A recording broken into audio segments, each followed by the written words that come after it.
ইব্রাহিম রব্বুহু বিকালিমাতিন ফাআতাম্মাহুন। আমি আমার নবী ইব্রাহিমকে আমি কিছু পরীক্ষা করেছিলাম। ফাআতাম্মাহুন, আর ইব্রাহিম তিনি সকল পরীক্ষায় পাশ করেছেন, সব পরীক্ষায় তিনি উত্তীর্ণ হয়েছেন। আমার প্রিয় বন্ধুগণ, তাফসীরের কিতাব খুললে দেখা যায় যে মুফাসসিরগণ লিখেছেন আল্লাহ তাআলার অত্যন্ত কাছের একজন নবী ইব্রাহিম আলাইহিসসালাম থেকে আল্লাহ পাক কতগুলো পরীক্ষা করেছেন। কেউ বলেছেন 20টি, কেউ বলেছেন 30, কেউ বলেছেন 40, কেউ বলেছেন 50 কিংবা তারও বেশি, যে আল্লাহ তাআলা ইব্রাহিম আলাইহিসসালামকে পরীক্ষা করেছিলেন। আমরা আজকে অত্র আয়াতের আলোকে ইব্রাহিম আলাইহিসসালামের 10টি পরীক্ষার কথা শুনব, যে 10টি পরীক্ষা আল্লাহ তাআলা তার নবী ইব্রাহিম আলাইহিসসালামকে করেছিলেন এবং ইব্রাহিম আলাইহিসসালাম 100তে 100 পেয়ে এই পরীক্ষাগুলোতে উত্তীর্ণ হয়েছেন। সুবহানাল্লাহ।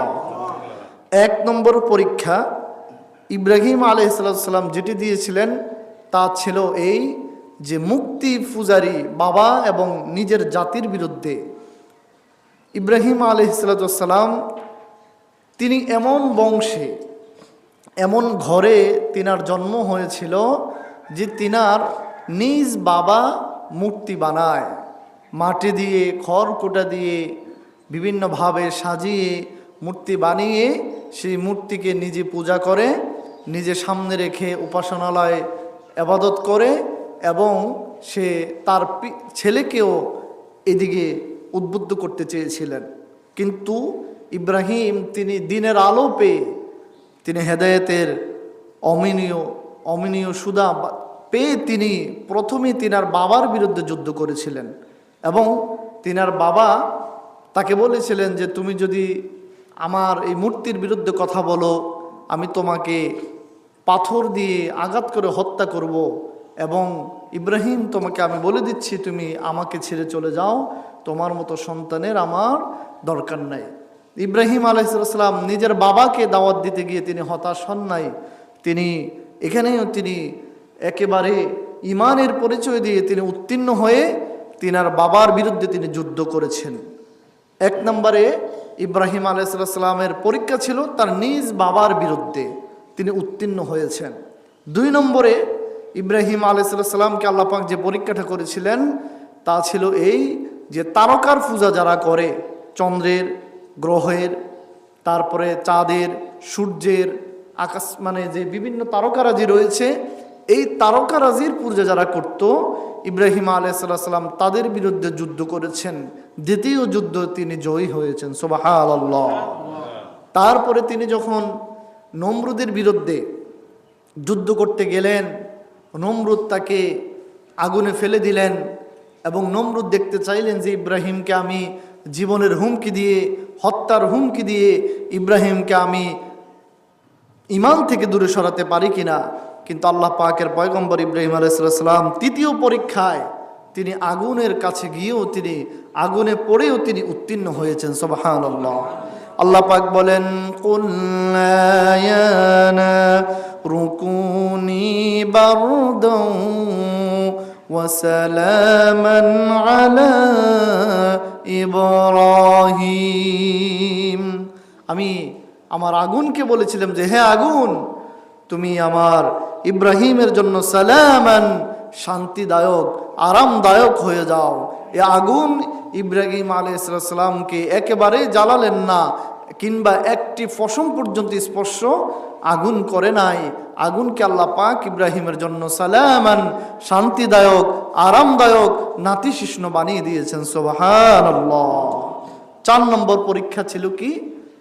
4 নম্বরে ইব্রাহিম আলাইহিসসালামের পরীক্ষা ছিল তার হিজরত। হিজরত শুধু ইব্রাহিম আলাইহিসসালাম নয়, হিজরত আমাদের নবী করেছেন। বহু নবী, অসংখ্য নবী এবং রাসূলরা হিজরত করেছেন দিন প্রচারের স্বার্থে, আল্লাহ পাকের ইসলাম প্রচারের স্বার্থে। 1 স্থান থেকে আরেক স্থানে গিয়েছেন, তিনারা দিন প্রচার দীর্ঘ সময় নিয়ে করেছেন, হিজরত তিনারা করেছেন।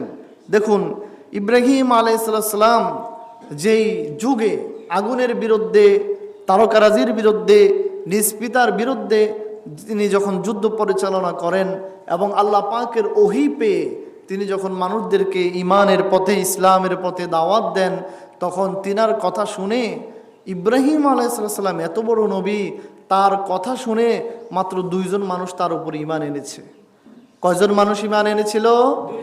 2 জন মানুষ ইব্রাহিম আলাইহিস সালামের কথা শুনে ঈমান এনেছিলেন। একজন হচ্ছেন তার স্ত্রী সাহরা, আরেকজন হচ্ছে তার আপন ভাতিজা হযরতে লূত আলাইহিস সালাম।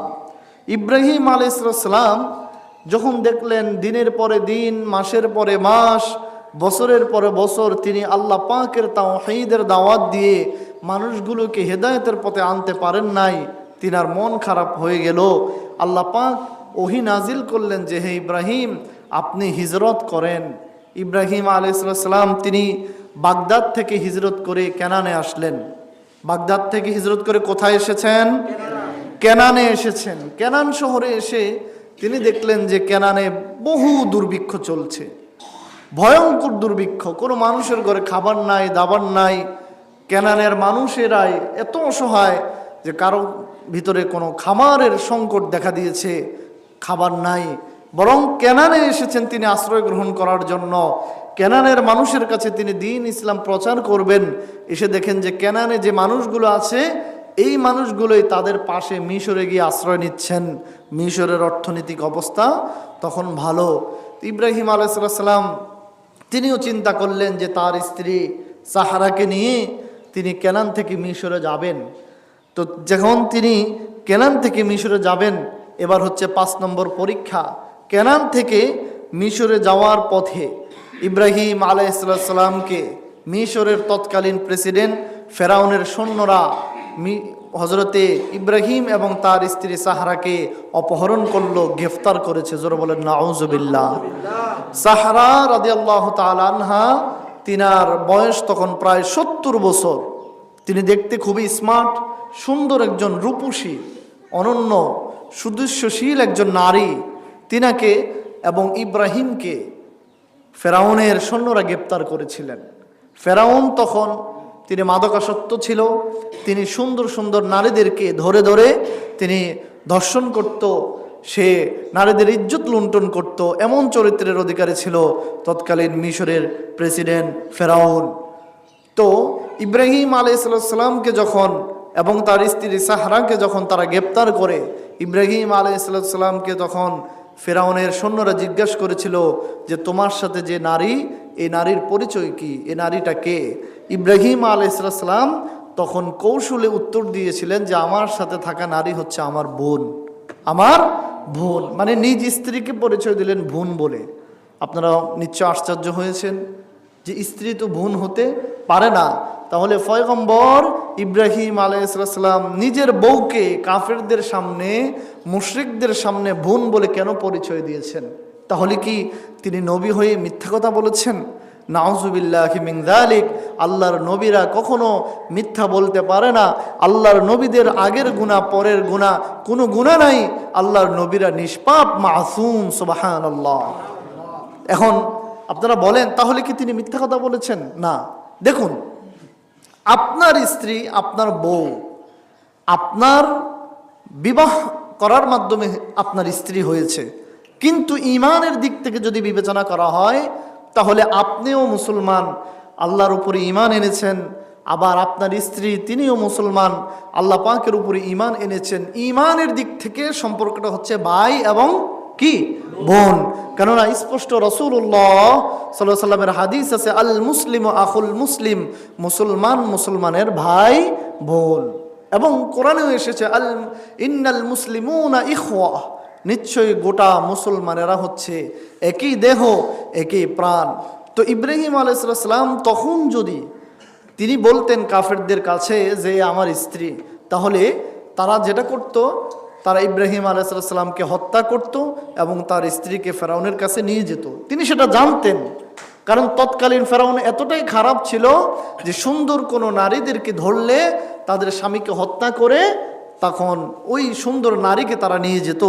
তো ইব্রাহিম আলাইহিস সালাম এটা জানতেন, জেনে বুঝে শুনেই তিনি বললেন ইমানের দিক থেকে, স্বামী স্ত্রীর পরিচয়টা গোপন করে তিনি ইমানের দিক থেকে বললেন যে হচ্ছে আমার বোন। তখন ভাই বোন বলার কারণে আর হত্যা করে নাই, তাদেরকে ধরে ফেরাউনের দরবারে নিয়ে গেল। ফেরাউনের দরবারে নিয়ে যাওয়ার পরে এবার তৎকালীন বাদশা ফেরাউন সে মাদকাসক্ত হয়ে যখন ইব্রাহিম আলাইহিস সালামের ৭০ বছরের সুন্দরী রূপসী স্ত্রী সাহরাকে খারাপ কাজ করবেন তিনার দিকে যখন অগ্রসর হচ্ছেন, আল্লাহ পাকের হুকুমে ওই মুহূর্তে ফেরাউনের একেবারে হাত পা গুলো অবশ হয়ে গেছে। জোরে বলুন আল্লাহু আকবার। সে আর সামনের দিকে আগাতে পারল না। তখন সাহরা তিনি বললেন যে আল্লাহ, সে আমাকে আমার ইজ্জত নষ্ট করতে আসতেছিল, এখন তুমি যদি তাকে এভাবে অবশ করে মৃত্যু দিয়ে দাও, সে যদি এই রোমের ভিতরে ইন্তেকাল করে বাহিরে তার সৈন্যরা মনে করবে আমি তাকে হত্যা করেছি। আল্লাহ, তোমার কাছে আমি দোয়া করি তুমি এই ফেরাউনকে হত্যা করো না, মেরো না। তখন তিনি দোয়ার ফসলে আল্লাহ পাক তাকে আবার অবশ থেকে সুস্থ করে দিলেন। তো খারাপ মানুষের চিন্তা যেটা, সুস্থ হওয়ার পরে সে যখন ভালো হয়ে গেল, সে আবারও সাহরার ইজ্জত নেওয়ার জন্য সাহরার দিকে আবার অগ্রসর হতে লাগলেন। আবারও ফেরাউনকে আল্লাহ পাক তিনার শক্তি দিয়ে তিনি তাকে একেবারে হাত পা গুলো অবশ করে জাগাতে বসে রাখলেন। সাহরা আবার দোয়া করলেন যে আল্লাহ, তুমি এমনটি করো না, তাকে তুমি বাঁচিয়ে রাখো। সে যদি এই আবদ্ধ রোমের ভিতরে মরে যায়, মানুষ আমাকে খুনি বলে দাবি করবে, আমি খুনি হতে চাই না আল্লাহ। তখন দ্বিতীয়বারও যখন পারল না, এবার ফেরাউন বুঝতে পারলো এই নারী কোনো সাধারণ নারী নয়। সুবহানাল্লাহ। এই নারী কোনো সাধারণ নারী নয়, নিশ্চয়ই এই নারীর ভিতরে এমন কিছু প্রতিভা আছে, এই নারীর ইজ্জত আমি হরণ করতে পারি না। তখন তার সৈন্যদেরকে ডাকলেন, ডেকে বললেন যে এই আমার সৈন্যরা, তোমরা কাকে এনেছ? এ তো সাধারণ কোনো নারী নয়, সুতরাং এই নারীকে যেখান থেকে এনেছো ওই জায়গায় দিয়ে আসো, এবং এই নারীকে আমার দরবার থেকে, আমার রাজপ্রসাদ থেকে কিছু উপহার দিয়ে এই নারীকে সসম্মানে বিদায় করো। এবং তাফসিরের কিতাবে এসেছে, যখন সাহরাকে ফেরাউনের দরবার থেকে ফেরত দেয়, তখন ফেরাউন তার দরবার থেকে একজন দাসী বান্দিকে, মহিলাকে গিফট করেছিলেন সাহরার সাথে, যার নাম হচ্ছে হজরতে হাজরা আলাইহিস সালাতু ওয়াস সালাম। হাজরাকেও গিফট দিলেন। এবার ইব্রাহিম আলাইহিস সালাম সাহারাকে এবং হাজরাকে নিয়ে মিশরে বসবাস করলেন। বসবাস করতে করতে যখন কিছুদিন অতিবাহিত হলো, এবার আল্লাহ তাআলার পক্ষ থেকে ওহী আসলো যে ইব্রাহিম, তোমার উপরে এবার আমার ৬ নম্বর পরীক্ষা হবে। সেই পরীক্ষাটা হচ্ছে খতনা। আমরা যারা পুরুষ আছি আমাদের সবার খতনা হয়েছে, মুসলমানই হয়েছে। হয়েছে কি হয় নাই? হয়েছে। এই যে খতনা, মুসলমানের যে পদ্ধতি, মুসলমানের যে সিস্টেমটা, এই খতনাটা আমাদের পুরুষদের জন্য যেটা আছে, এটা এসেছে হজরতে ইব্রাহিম আলাইহিস সালাতু ওয়াস সালামের যুগ থেকে, তিনার মাধ্যমে। সুবহানাল্লাহ। বুখারী এবং মুসলিম শরীফের হাদিস সাক্ষী দেয়, এই পৃথিবীর ইতিহাসে সর্বপ্রথম খতনা জিনার হয়েছিল। খতনা যিনি করেছিলেন তিনি হচ্ছেন ইব্রাহিম আলাইহিস সালাতু ওয়াস সালাম। আল্লাহ রাব্বুল আলামিন ওহী নাজিল করেছেন, ইব্রাহিম, মুসলিম জাতির জন্য খতনাকে আমি আবশ্যক করতে চাই, তুমি নিজেই তোমার খতনা করো। হাদিসের কিতাবে এসেছে, বুখারী এবং মুসলিমের বর্ণনায় পাওয়া যায়। এই হাদিস বর্ণনা করেছেন অসংখ্য হাদিস বর্ণনাকারী সাহাবী হযরতে আবু হুরায়রা রাদিয়াল্লাহু তাআলা আনহু। তিনি বলেছেন, আল্লাহর রাসূল সাল্লাল্লাহু আলাইহি সাল্লাম বলেছেন, আল্লাহ পাক যখন খতনা করার কথা বলেছিলেন, ইব্রাহিম আলাইহিস সালাতু ওয়াস সালাম নিজ হাতে কুঠার নিয়ে নিজের লজ্জাস্থানের চামড়া তিনি নিজেই কেটে সর্বপ্রথম খতনা করেছেন। সুবহানাল্লাহ। সেখান থেকে এই খতনা করা, এটা হচ্ছে আমাদের জাতির পিতা হযরত ইব্রাহিম আলাইহিস সালাতু ওয়াস সালামের সুন্নাহ, যেটা আমরা করি, মুসলমান সম্প্রদায় করে, হিন্দু, বৌদ্ধ, খ্রিস্টান বিভিন্ন সম্প্রদায়ের লোকেরা এটা করে না। এটা না করে তারা কি করে? তারা মুসলমানের কাতারে তো এমনি তাদের ইমান নাই, বরং এই কাজ না করেও তারা ঈমান থেকে অনেক দূরে সরে থাকে। তো আমার প্রিয় বন্ধুগণ, এবার ইব্রাহিম আলাইহিস সালামের আল্লাহ পাক 6 নম্বর পরীক্ষা করেছিলেন যে খতনা করা। দেখেন, খতনা এত সহজ বিষয় না। বর্তমান যে শিশুদেরকে করা হয়, 3 জনে চাপি ধরে, ফাও ধরে, তারপরে কত কিছু বলে খতনা করে। আর তিনি ইব্রাহিম এই পৃথিবীর ইতিহাসে সর্বপ্রথম জিনার নিজের খতনা নিজে করেছিলেন। কাজটা কি খুব সহজ ছিল না কঠিন ছিল? কঠিন কাজ ছিল। কিন্তু তিনি তো এমন পয়গম্বর, আল্লাহ পাকের জলিল কদর নবী এবং রাসূল, তিনি পিছপা হন নাই। তিনি এই কাজ করেছিলেন। এই কাজ করে তিনি আল্লাহ পাকের আরও প্রিয় পাত্র হয়ে গেলেন। এবার আসুন ইব্রাহিম আলাইহিস সালামের উপরে 7 নম্বর পরীক্ষা। 7 নম্বর পরীক্ষাটা কি ছিল? 7 নম্বর পরীক্ষা ছিল আল্লাহ রাব্বুল আলামিন ইব্রাহিম আলাইহিস সালামকে 86 বছর পর্যন্ত নিঃসন্তান দিয়েছিলেন, কোনো সন্তান দেন নাই। 86 বছর পর্যন্ত তিনার কোনো সন্তান হয় নাই। এবার আসুন, তিনার স্ত্রী সাহারা রাদিয়াল্লাহু তাআলা আনহা যখন ইব্রাহিম আলাইহিস সালামের সঙ্গে নিয়ে ফেরাউনের দরবার থেকে যখন ফিরে যাচ্ছিলেন, তখন এই সাহারার সাথে একজন মহিলাকে উপহার দিয়েছিলেন ইব্রাহিমের জন্য। সেই মহিলার নাম হচ্ছে হযরতে হাজরা আলাইহিস সালাতু ওয়াস সালাম। তিনাকে ফেরত দিয়েছিলেন। তো তিনাকে সাহারা যখন দেখলে যে তার সন্তান হয় না, তিনি নিজে খুশি হয়ে তিনার স্বামী হযরতে ইব্রাহিম আলাইহিস সালামের সাথে হযরতে হাজরা রাদিয়াল্লাহু তাআলা হাজরা আলাইহিস সালাতু ওয়াস সালামকে বিবাহ সম্পূর্ণ করেছেন। সুবহানাল্লাহ। তিনাদের গর্ভে সন্তান আসলো। সেই সন্তানের নাম হচ্ছে হযরতে ইসমাঈল আলাইহিস সালাতু ওয়াস সালাম। ইসমাঈল আলাইহিস সালামের নাম আমাদের সবার জানা। ইসমাঈলের সাথে কোরবানির যে সম্পর্ক ওতপ্রোতভাবে জড়িত, কোরবানির বিষয়টা। এজন্য হযরত ইব্রাহিম এবং ইসমাঈল আমাদের কাছে এই কোরবানির বিষয়টার দিক থেকে তিনারা আমাদের কাছে অনেক প্রিয়। তিনাদের নাম বহুবার অনেকবার আলোচনা হয়, প্রতি বছর আলোচনা হয়। হজের কথা আসলে ইব্রাহিম আলাইহিস সালামের কথা আলোচনা হয়। তো দেখুন, হযরতে ইব্রাহিম আলাইহিস সালাম 86 বছর পর্যন্ত নিঃসন্তান, তিনার কোনো সন্তান নাই। তখন তিনি আল্লাহ পাকের কাছে দোয়া করেছিলেন। কি দোয়া? কোরআনুল কারীম বলছে, রব্বি হাবলি মিনাস সালিহিন, রব্বি হাবলি মিনাস সালিহিন।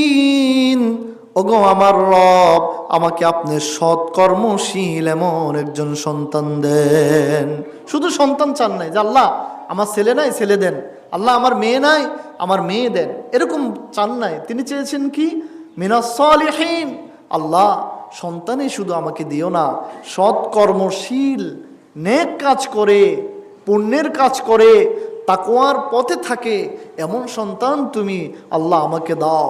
তখন আল্লাহ পাক বলেন, ফাবাশশারনাহু বিগুলামিন হালিম। অতঃপর আমার পয়গম্বর ইব্রাহিমকে আমি আল্লাহ পাক সৎকর্মশীল একজন পয়গম্বর, সৎকর্মশীল একজন সন্তান আমি আল্লাহ পাক ইব্রাহিমের বংশে দিয়েছি। সুবহানাল্লাহ। দেখেন, সন্তান যাদের নাই, দীর্ঘদিন ধরে সন্তান চাইবেন কিভাবে, সে পদ্ধতিটা আল্লাহ পাক কোরআনুল কারীমের মাধ্যমে গোটা জাতির সামনে সুস্পষ্ট ভাবে তুলে ধরেছেন, সুস্পষ্ট করে দিয়েছেন। সেজন্য এই দোয়া করতে হবে, রব্বি হাবলি মিনাস সালিহিন ফাবাশশারনাহু বিগুলামিন হালিম। আবার সূরা ফুরকানে এসেছে, রব্বানা হাব লানা মিন আজওয়াজিনা ওয়া যুররিয়াতিনা কুররাতা আ'য়ুন ওয়াজআলনা লিল মুত্তাকিনা ইমামা। আল্লাহ শুধু সন্তান দিও না, এমন সন্তান দাও যে সন্তানকে দেখলে পরে আমার চক্ষু শীতল হয়, কলিজা ঠান্ডা হয়, কলিজা নরম হয়, এমন সন্তান তুমি আমাকে দাও। এভাবে দোয়া করতে হবে। আল্লাহ এমন সন্তান দিও না যেটার পরিচয় দিতে আমার ঘৃণা লাগে, এমন সন্তান দিও না যে সন্তানের পরিচয় গোপন করতে পারলে বাবা মা খুশি থাকে। আপনারা জানেন ওসমান হাদি তার বুকে যে গুলি চালিয়েছে মাথার ভিতরে, ওসমান হাদিকে আজকে গোটা জাতি স্মরণ করে। আর যেই সন্তানটা, যেই ব্যক্তিটা গুলি চালিয়েছে, আজকে তার বাবা মা হয়ে তারা লজ্জিত, জাতি হিসেবে আজকে তারা জাতির কাছে লজ্জিত যে কেমন সন্তান পয়দা করেছি, আজকে তার জন্য জেলে যেতে হয়, বাবা মায়ের হাতে হাত করা পড়াতে হয়, কারাগারে যেতে হয়েছে, করে দাঁড়ানো হয়। এই সন্তান থেকে আল্লাহ তোমার কাছে পরিত্রাণ চাই, পানা চাই। আল্লাহ তুমি আমাদেরকে এমন সন্তান দাও, রব্বি হাবিলি মিনাস সলিহিন। আল্লাহ পাক দোয়া কবুল করলেন। হযরত ইব্রাহিম আলাইহিস সালামের স্ত্রী হাজরার গর্ভে তিনি সন্তান দিলেন, যার নাম হচ্ছে হযরত ইসমাঈল আলাইহিস সালাতু ওয়াস সালাম। দেখুন, এতদিন পর্যন্ত ইব্রাহিম আলাইহিস সালামের প্রথম স্ত্রী সাহারা, যিনি নিঃসন্তান ছিলেন, যার কোনো সন্তানই হচ্ছিল না, ইব্রাহিম আলাইহিস সালামের দোয়ার বরকতে আল্লাহ পাক শুধু এক স্ত্রীকে সন্তান দেন নাই, আবার তিনি হাজরাকে তো সন্তান দিয়েছেন, সাথে করে হযরতে সাহরা আলাইহিস সালাম তিনাকেও আল্লাহ পাক সন্তান দিয়েছেন। সুবহানাল্লাহ। আজকে মানুষ কত জায়গায় যায়, কত জায়গায় দৌড়ায়, মান্নত করে। দেখুন, কুকুর আমাদের সকলের একটি পরিচিত প্রাণী না, বলেন? কুকুরকে আমরা সবাই চিনি কিনা? কুকুর বছরে 5 থেকে 6টা বাচ্চা দেয়। কুকুর কোথায় গিয়ে মান্নত করে? কুকুর কার কাছে চায়? ছাগল 2-3টা বাচ্চা দেয় বছরে, কারো কাছে চায়? একটা গাভী 2-3টা বাচ্চা দিতে পারে বছরে, কারো কাছে চায়? যিনি দিতে পারেন তিনি কে? আল্লাহর কাছে আমরা চাইতে হবে। কিন্তু আমরা চাওয়ার সিস্টেম জানি না, চাওয়ার পদ্ধতিটা আমরা জানি না। আমরা বিভিন্ন জায়গায় যাই, আজাগায় যাই, কুজাগায় যাই। আল্লাহ যেটা দিতে পারেন সেই ক্ষমতা অন্য কারো আছে, এই মনে করার কারণে আমরা শিরকের দিকে ধাবিত হই। আমরা আমাদের ঈমান থেকে, আল্লাহর প্রতি যে আস্থা এবং বিশ্বাস, সে পথ থেকে আমরা দিন দিন দূরে সরে যাই। পরে আমাদের দোয়ার মঞ্জুর হয় না, কবুল হচ্ছে না। অথচ পয়গম্বর ইব্রাহিম আলাইহিস সালাম তিনিও তো চেয়েছিলেন, যেই সাহারার ঘরে 86 বছর পর্যন্ত কোনো সন্তান নাই, ইব্রাহিম আলাইহিস সালাম নামাজে দাঁড়িয়ে এমন দোয়া করলেন, দিনে রাতে আল্লাহ পাকের কাছে এমনভাবে চাইলেন যে সাহারা রাদিয়াল্লাহু তাআলা আনহার ঘরে আল্লাহ পাক হযরত ইসহাক আলাইহিস সালামকে জন্ম দিয়েছিলেন, সৃষ্টি করেছিলেন। ইসহাক আলাইহিস সালামের ছেলের নাম হচ্ছে ইয়াকুব। ইয়াকুব আলাইহিস সালামের ছেলে ছিল 12 জন। কতজন? 12 জন। এই 12 জনের ভিতর থেকে একজন হচ্ছে প্রসিদ্ধ হযরত ইউসুফ আলাইহিস সালাম। ইতিহাসে এসেছে এই বনি ইসরাইলের সকল নবী এবং রাসূলগণ তিনারা ইসহাক থেকে এসেছেন। তিনাদের মা হচ্ছেন সাহরা। তাহলে কেউ যেটা পারে না সেটা আমাদেরকে দিতে পারেন হচ্ছে আল্লাহ। সবার ক্ষমতা, সবার দাপট যেখানে থেমে যায়, সেখান থেকে যেন আমাদের মহান রব আল্লাহর ক্ষমতা শুরু হয়ে যায়। সুবহানাল্লাহ। এটা ছিল 7 নম্বর পরীক্ষা, যে ইব্রাহিম তোমাকে আমি সন্তান দেই নাই, পরীক্ষা করেছিলাম, কিন্তু তুমি অধৈর্য হারা হও নাই।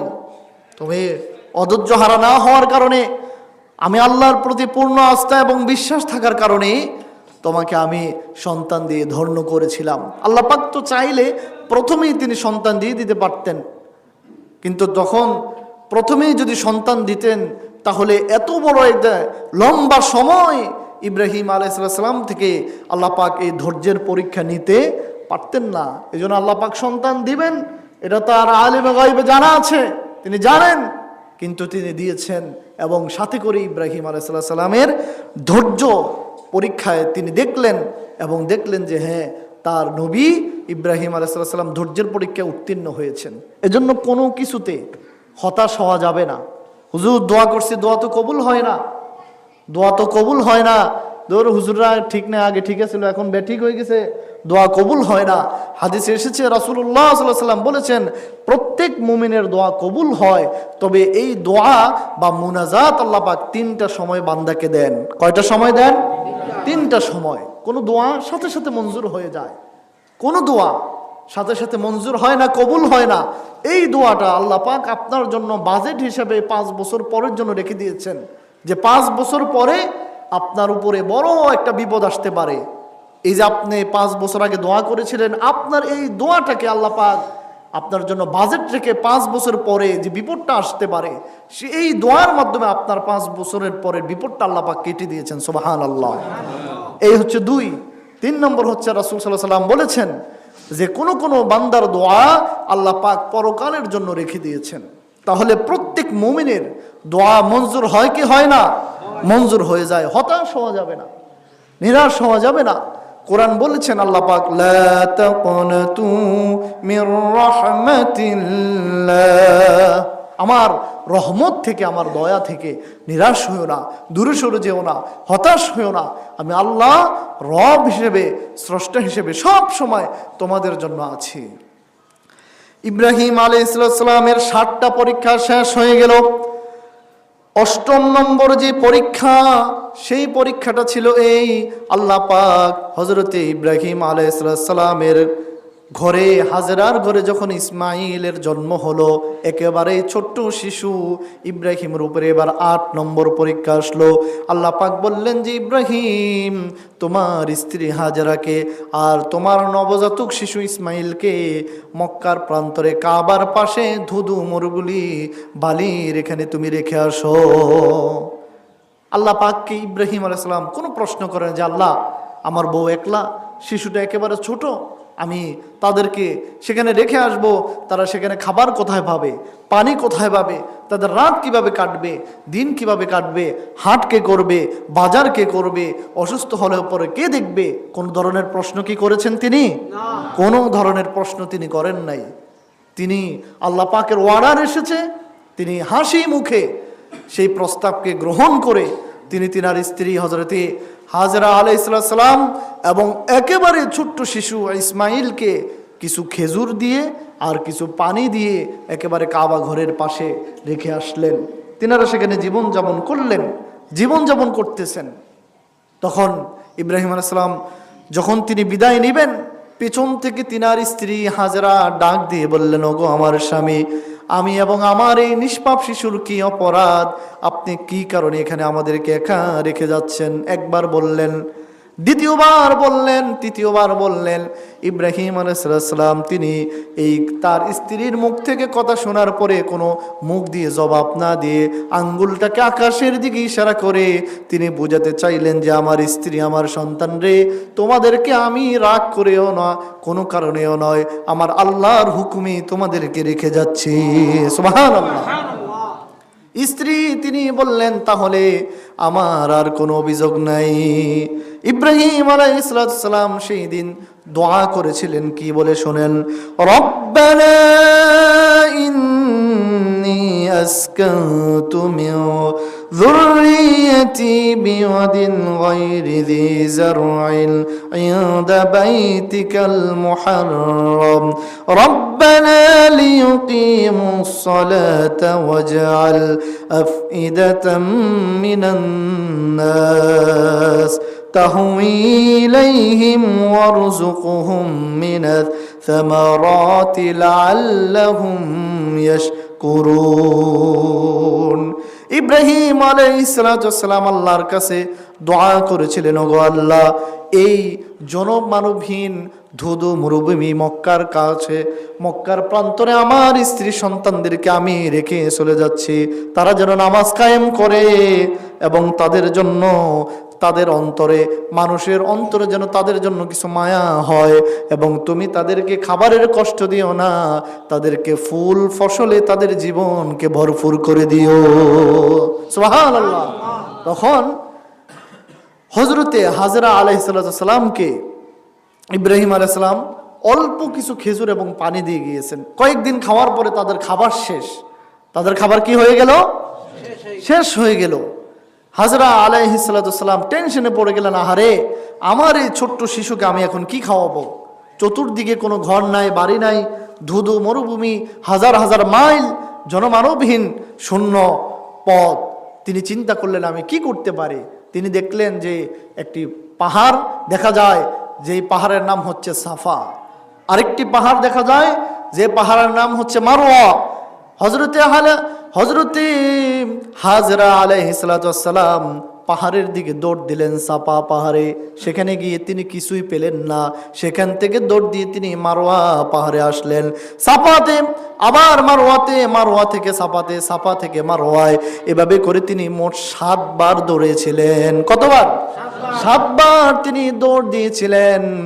তিনার এই কাজটা আল্লাহ পাকের কাছে এত পছন্দনীয় হয়েছিল, আজ থেকে হাজার হাজার বছর আগের তিনার এই সাফা পাহাড়ে, দুই পাহাড়ের দৌড়টাকে আল্লাহ পাক যারা হজ করতে যাবে, ওমরা করতে যাবে, তাদের জন্য এই দুই পাহাড়ে 7 বার দৌড়াদৌড়ি করা হাঁটাকে আল্লাহ পাক গোটা কিয়ামত পর্যন্ত মানুষের জন্য ওয়াজিব করেছেন। সুবহানাল্লাহ, ওয়াজিব করেছেন। তিনি দৌড় দিলেন, দুনো পাহাড় খুঁজে কোনো খাবার তিনি পেলেন না, হতাশ হয়ে তিনি ফিরে আসলেন। এসে দেখলেন তার ছোট্ট ছেলে ইসমাইলের পায়ের ধাক্কায় জিব্রাইল আলাইহিস সালামের মাধ্যমে সেখান থেকে একেবারে ফুত পবিত্র, একেবারে নির্ভেজাল পানি বের হচ্ছে। সুবহানাল্লাহ, পানি বের হচ্ছে। রাসূল সাল্লাল্লাহু আলাইহি ওয়াসাল্লাম বলেছেন, জমজমের পানির 2টা বরকত রয়েছে, 2টা ফজিলত রয়েছে। 1 নম্বর হচ্ছে, পৃথিবীতে যত পানি আছে, আমরা খাই না বিভিন্ন অনুষ্ঠানে মাম পানি, তারপরে কত রকমের ব্র্যান্ডের পানি থাকে, সকল পানির ভিতরে কলের পানি, টিউবওয়েলের পানি, ঝর্ণার পানি, বৃষ্টির পানি, খালের পানি, বিলের পানি, পুকুরের পানি, সকল পানির মধ্যে সর্বোত্তম পানি হচ্ছে জমজম কূপের পানি। সুবহানাল্লাহ, জমজম কূপের পানি শুধু সাধারণ পানি নয়, এই পানি যারা পান করে, এই পানি তাদের তৃষ্ণা তো মিঠায়, সাথে সাথে খাবারের উপকরণ হিসাবে পানি কাজ করে। সুবহানাল্লাহ। আরেকটা হচ্ছে, এই হচ্ছে এক, আরেকটা উপকার হচ্ছে, ফজিলত হচ্ছে, এই জমজম কূপের পানি আপনার আমার রোগ মুক্তির জন্য ঔষধ হিসেবে মহা ঔষধের ভূমিকায় কাজ করে। সুবহানাল্লাহ। শুধু সাধারণ কোনো পানি নয়, আপনারা জানেন এমনি আমরা যে পানি খাই কিংবা যে কোনো খাবার খাই, সেই সকল খাবারগুলো আমাদেরকে বসে খেতে হয়, এটা হচ্ছে আদব। কিন্তু জমজম কূপের পানি আল্লাহ পাক এতই মর্যাদা দিয়েছেন, এই জমজম কূপের পানি পশ্চিম দিকে ফিরে দাঁড়িয়ে দাঁড়িয়ে খেতে হয়। সুবহানাল্লাহ। কিন্তু আমরা অনেকে জানি না, জমজম কূপের পানি খায় বসে বসে, আর এমনি পানি খায় দাঁড়িয়ে দাঁড়িয়ে। এই হচ্ছে আমাদের শিক্ষা ব্যবস্থা, এই হচ্ছে আমাদের জ্ঞানের পরিধি, এই হচ্ছে আমাদের জ্ঞানের অবস্থা।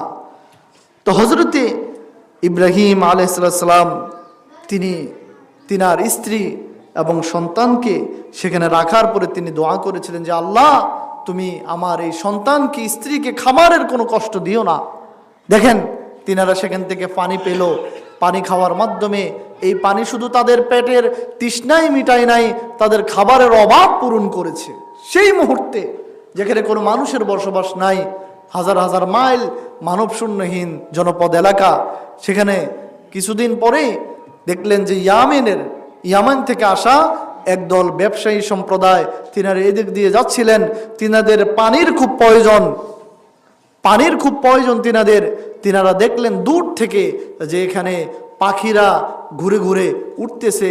ইয়ামিন ব্যবসায়ীরা মনে করলেন যে এখানে নিশ্চয়ই পানি পাওয়া যেতে পারে, যেহেতু পানি থাকলে সেখানে পাখিদের উঠা বসা সচরাচর দেখা যায়। তিনারা দূর থেকে আসলেন, এসে বললেন, এখানে কে আছেন?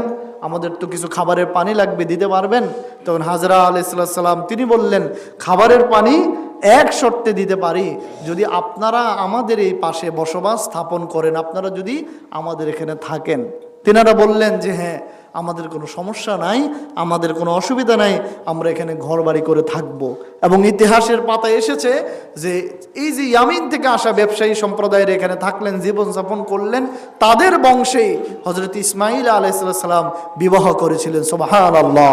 তাদের বংশধারা থেকে আমাদের নবী, আখির নবী, নূর মুজাসসাম হুজুর আকরাম সাল্লাল্লাহু আলাইহি সাল্লাম এসেছেন এই পৃথিবীতে ইসমাঈলের বংশ থেকে। সুবহানাল্লাহ। তো ইব্রাহিম আলাইহিস সালামের 8 নম্বর পরীক্ষা শেষ হয়ে গেল। আমি বলেছিলাম আজকে 10টা বলবো। এবার ইসমাঈল যখন একটু বড় হয়ে গেল, মোটামুটি পিতার সাথে হাঁটা চলা করতে পারে, তখন আল্লাহ পাক হযরতে ইব্রাহিম আলাইহিস সালামকে স্বপ্ন দেখালেন যে, হে ইব্রাহিম, তুমি তোমার প্রিয় বস্তুকে কোরবানি করো। তিনি এই প্রস্তাবটা নিয়ে তার ছোট্ট ছেলে ইসমাঈলের কাছে এসেছেন। তিনি এসে বললেন, فَلَمَّا بَلَغَ مَعَهُ السَّعْيَ قَالَ يَا بُنَيَّ إِنِّي أَرَى فِي الْمَنَامِ أَنِّي إني أذبحك فانظر ماذا ترى। তিনি তার ছোট্ট শিশু ইসমাইলকে ডাক দিয়ে বললেন যে আমার ছেলে শোনো, আমি স্বপ্ন দেখেছি তোমাকে আমি আল্লাহর জন্য জবাই করে দিচ্ছি। ফানজুর মাযা তারা, ছেলেরে আমার তোমার অভিমত কি, তোমার সিদ্ধান্ত কি আমাকে জানাও। ছোট্ট শিশু ইসমাইল কি বলেছেন শোনেন। قال يا أبت افعل ما تؤمر ستجدني إن شاء الله من الصابرين। قال يا أبت افعل ما تؤمر, বাবা আপনি স্বপ্নে যা দেখেছেন দ্রুত বাস্তবায়ন করুন। ইনশাআল্লাহ মিনাস সাবিরিন, অবশ্যই আপনি আমাকে ধৈর্যশীলদের কাতারে পাবেন। অর্থাৎ আপনি আল্লাহ পাক আপনাকে যা করতে বলেছেন আপনি করেন, আমি আপনার ছুরির নিচে জবাই হতে প্রস্তুত আছি, আপনি আমাকে ধৈর্যশীলদের কাতারে পাবেন। সুবহানাল্লাহ। এই ছিল 9 নম্বর পরীক্ষা। 9 নম্বর পরীক্ষা ছিল সর্বশেষ আজকের আলোচনার 10 নম্বর পরীক্ষা। সেটা হচ্ছে কাবা ঘর পুনরায় যিনি নির্মাণ করেছিলেন তিনি হচ্ছেন হযরতে ইব্রাহিম আলাইহিস সালাতু ওয়াস সালাম। প্রিয় বন্ধুগণ আমার, এই পৃথিবীর ইতিহাসে সর্বপ্রথম ঘর যেটা, সেই ঘরের নাম কি? সবাই জোরে বলেন, সর্বপ্রথম ঘরের নাম কি? কাবা ঘর। সেটা কোরআন বলছে, ইন্না আউওয়ালা বাইতিন উদিয়া লিন-নাসি লাল্লাযী বিবাক্কাতা মুবারাকান ওয়া হুদাল লিল-আলামিন। নিশ্চয়ই মানুষের জন্য আল্লাহ পাকের পক্ষ থেকে এই পৃথিবীতে প্রথম নির্মিত ঘর নাম হচ্ছে কাবা ঘর, যা আল্লাহ পাক সর্বপ্রথম ফেরেশতাদের মাধ্যমে নির্মাণ করেছিলেন। সেই ঘরের নির্মাণ তারপরে হযরতে আদম আলাইহিস সালাম করেছিলেন, তারপরে নূহ আলাইহিস সালাম তিনি তিনার আমলে এই ঘরের পুনর্নির্মাণ করেছিলেন। কিন্তু আপনারা জানেন নূহ আলাইহিস সালামের যুগে বিশাল প্লাবন হয়েছিল, বন্যা হয়েছিল। এই প্লাবিত হওয়ার কারণে মসজিদে হারামের দেওয়াল ভেঙে গিয়েছিল, একেবারে নকশা সকল কিছু চূর্ণ বিচূর্ণ হয়ে গিয়েছিল দীর্ঘদিন বন্যা থাকার কারণে।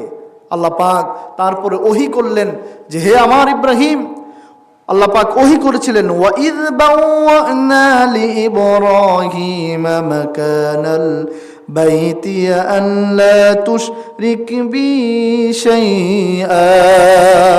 অতঃপর আমি আমার ইব্রাহিমকে কাবা ঘরের স্থান নির্ধারণ করেছিলাম। ফেরেশতারা আবার এসে নকশা নির্ধারিত স্থান দেখিয়ে গেলেন যে আপনি এ ঘর পুনরায় নির্মাণ করুন। হযরত ইব্রাহিম তার ছেলে ইসমাঈল আলাইহিস সালামকে নিয়ে বাপ ছেলে দুইজনে মিলে এই ঘরকে নির্মাণ করেছিলেন, এই ঘরের সংস্কারের কাজ করেছিলেন। এজন্য তিনাকে বলা হয় যে কাবা ঘরের পুনর্নির্মাণকারী। এই ঘর নির্মাণ হওয়ার পরে আল্লাহ পাক এবার দুইটি কথা বলেছিলেন এই আয়াতের ভিতরে, যে আল্লাহ তুশরিক বি শাইআ, যে হে ইব্রাহিম শিরিক করো না। এক, দ্বিতীয়ত আল্লাহ পাক বলেছিলেন যে এই ঘরকে ফুত পবিত্র রাখবে, ফুত পবিত্র রাখবে। দেখুন এই ঘর নির্মাণ করেছিলেন ইব্রাহিম এবং ইসমাঈল, এবং তিনারা যতদিন বেঁচে ছিলেন এই দুনিয়াতে ছিলেন ততদিন তিনারা এই ঘরের কাজ করেছেন। ঝাড়ু লাগলে ঝাড়ু দিয়েছেন, কোনো মেরামতের কাজ লাগলে মেরামত করেছেন। কিন্তু বর্তমান পরিস্থিতি আসেন, আমরা আজকে মসজিদের যে বিভিন্ন দায় দায়িত্ব, ঝাড়ু দেওয়া, তারপরে ঘড়ি ঠিক করা, কোনো কিছু করা, আমরা ইমাম মুয়াজ্জিম তারপরে কমিটির উপরে ছেড়ে দেই কিনা? ছেড়ে দেই। কিন্তু সবাই আমরা একটু চিন্তা করি তো, আমাদের প্রতিদিন যে ঘরে আমরা থাকি, বসবাস করি, ওই ঘর আমরা সবাই ঝাড়ু দিতে হয় কি হয় না বলেন? ঝাড়ু দিতে হয়, উঠান ঝাড়ু দিতে হয়। কিন্তু আল্লাহর ঘর মসজিদ কয়দিন আপনি নিজ থেকে নিজে একটু আনন্দ উৎফুল্লিত হয়ে নিজে কয়দিন ঝাড়ু দিয়েছেন? কিন্তু আল্লাহ পাক তো তার পয়গম্বর ইব্রাহিমকে ইসমাঈলকে দায়িত্ব দিয়েছিলেন এবং তিনারা এ ঘর পরিষ্কার পরিচ্ছন্ন রেখেছিলেন। এজন্য শুধু কমিটির দিকে আর মুয়াজ্জিম সাহেবের দিকে তাকিয়ে থাকলে হবে না। আজকে আপনি ফ্রি আছেন, আজকে আপনার কোনো কাজ নাই, মসজিদ আল্লাহর ঘর, আপনি পারলে নিজ থেকে একটু পরিষ্কার করেন, একটু কাজ করে দেন, বলে না কমিটি আছে, মুয়াজ্জিন সাহেব আছে, হ্যাঁ করবে। এজন্য আল্লাহর ঘর নির্দিষ্ট কারো জন্য নয়, সবাই জন্য উন্মুক্ত। সবাই পরিষ্কার করতে পারবে, সবাই মেরামতের কাজ করতে পারবে।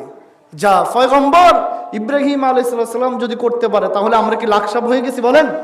আমরা তো লাকসাব হই নাই। মসজিদের পানির একটা ট্যাপ থেকে পানি চড়তেছে, পানি চলতেছে, পানি পড়ে যাচ্ছে, কেউ যদি চিন্তা করে না কমিটি বন্ধ করবে। কমিটি বন্ধ করতে করতে এসে প্রায় 20-30 লিটার পানি চলে গেল। কাজটা কি খুব ভালো হলো না খারাপ হলো? খারাপ কাজ হলো। মসজিদের একটা জিনিস নষ্ট হয়ে যাচ্ছে আপনার চোখের সামনে, আপনি নিজ দায়িত্বটাকে ঠিক করেন। এটা হচ্ছে আপনার ইমানি দায়িত্ব, এটা হচ্ছে নবীওয়ালা কাজ। নবীরা সেই শিক্ষাই আমাদেরকে দিয়েছিলেন। প্রিয় বন্ধুগণ আমার, এবার যখন কাবা ঘর পুনরায় নির্মাণ হয়ে গেল, এবার আল্লাহ পাক ইব্রাহিমকে কি অর্ডার দিয়েছেন শোনেন। ওয়াআযযিন ফিন-নাসি বিল-হাজ্জি ইয়াতুকা রিজালা ওয়া আলা কুল্লি দামিরি ইয়াতিনা মিন কুল্লি ফাজ্জিন আমিক। কাবাঘর যখন পুনরায় নির্মাণ হয়ে গেল, এবার আল্লাহ পাক তার পয়গম্বর ইব্রাহিম আলাইহিস সালামকে অর্ডার করলেন যে ওয়াআযযিন ফিন-নাসি বিল হজ, ইব্রাহিম রে, এই ঘরে এসে মানুষ যেন হজ করতে পারে, এই ঘরে যেন আসতে পারে, তুমি সবাইকে আজান দাও, ঘোষণা দাও। হজের ঘোষণা সর্বপ্রথম যিনি দিয়েছিলেন তিনি হচ্ছেন ইব্রাহিম আলাইহিস সালাম। সুবহানাল্লাহ। ইব্রাহিম আলাইহিস সালাম আল্লাহ পাকের এই কথা শুনে তিনি বললেন, ওগো আমার রব, হাজার হাজার মাইল, শত শত মাইল ঘর বাড়ি নাই, কোনো মানুষকে দেখা যায় না, ঘর বাড়ি দেখা যায় না, মাইক নাই, সাউন্ড নাই, কোনো সিস্টেম নাই। আমি এখান থেকে যদি হজের ঘোষণা দেই, হজের জন্য আহ্বান করি, তাহলে আমার এই আওয়াজকে শুনবে। আল্লাহ পাক বলেছেন, ইব্রাহিম রে, তুমি হজের ঘোষণা দাও, প্রতিটা মানুষের কানে কানে পৌঁছানোর দায়িত্ব হচ্ছে আমি আল্লাহ। সুবহানাল্লাহ। ইব্রাহিম আলাইহিস সালাম আবু কুবাইস নামক পাহাড়ে কিংবা মাকামে ইব্রাহিম পাথরের উপরে দাঁড়িয়ে তিনি হজের ঘোষণা দিয়েছিলেন। তাফসিরের কিতাবে এসেছে, ইব্রাহিম আলাইহিস সালামের এই ঘোষণাকে আল্লাহ পাক পৃথিবীর পশ্চিম থেকে পূর্ব, উত্তর থেকে দক্ষিণ, গোটা পৃথিবীর সবার জন্য, সবার কানে কানে আল্লাহ পাক আওয়াজ শুনিয়েছেন। সুবহানাল্লাহ। শুধু তাই নয়, এই পৃথিবীতে এখনো যত মানুষগুলো আসে নাই, কিয়ামতের আগে যে মানুষগুলো আসবে তাদের রূহগুলো রূহের জগতে জমা আছে না নাই? প্রত্যেকের রূহগুলো কিয়ামতের আগে যাদের জন্ম হবে, রূহের জগতে রূহগুলো জমা আছে। ইব্রাহিম আলাইহিস সালাম যখন হজের ঘোষণা দিয়েছিলেন, তখন তো আমরা কেউ দুনিয়াতে নাই। আমরা কেউ ছিলাম নাকি? আমরা কেউ ছিলাম না। হয়তো আমাদের হাজার হাজার বাপ দাদাদের সিঁড়ির কেউ ছিল না। তখন যখন ইব্রাহিম আলাইহিস সালাম হজের ঘোষণা দিয়েছিলেন, আল্লাহ পাক তিনার নিজ কুদরতিভাবে হজের এই আহ্বানকে, ঘোষণাকে রূহের জগতে আল্লাহ পাক প্রত্যেকটা মানুষের কানে কানে আহ্বানটা শুনিয়েছেন। সুবহানাল্লাহ।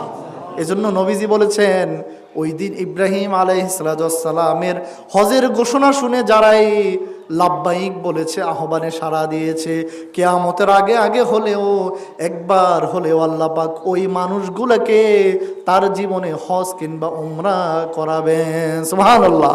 আমরা আল্লাহর কাছে চাই, দোয়া করি, আল্লাহ পাক যেন আমাদেরকে মৃত্যুর আগে একবার করে হলেও হজ্জে বাইতুল্লাহ, জিয়ারতে মুস্তাফা আমাদেরকে নসিব করুন। সকলে পড়ে আমিন।